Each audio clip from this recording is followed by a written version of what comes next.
Breaking news చూస్తున్నాం. నిర్మల్ జిల్లా Basara IIITలో high tension వాతావరణం నెలకొంది. ఈ నెల 11వ తేదీన విద్యార్థిని స్వాతిప్రియ ఆత్మహత్యకు పాల్పడగా IIIT వద్ద నెలకొన్న ఉద్రిక్తతలో ఏబీవీపీ నాయకునిపై బాసర సెక్యూరిటీ సిబ్బంది దాడి చేయడంతో తలకు తీవ్రంగా గాయమైంది. దీంతో నేడు రాష్ట్ర కమిటీ నాయకత్వం RGUKT ముట్టడికి పిలుపునిచ్చింది.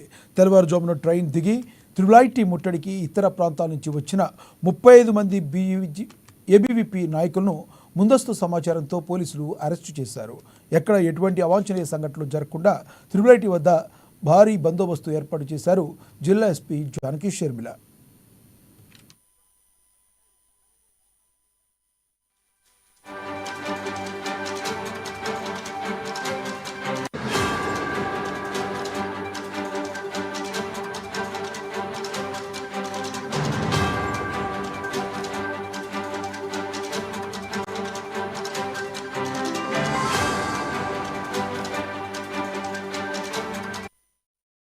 నిర్మల్ జిల్లా బాసర IIITలో హైటెన్షన్ వాతావరణం నెలకొంది.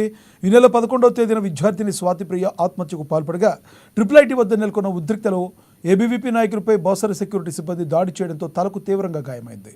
దీంతో నేడు రాష్ట్ర కమిటీ నాయకత్వం RGUKT ముట్టడికి పిలుపునిచ్చింది.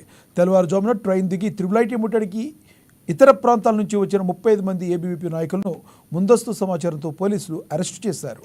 ఎక్కడ ఎటువంటి అవాంఛనీయ సంఘటనలు జరగకుండా IIIT వద్ద భారీ బందోబస్తు ఏర్పాటు చేశారు జిల్లా ఎస్పీ జానకి షర్మిల.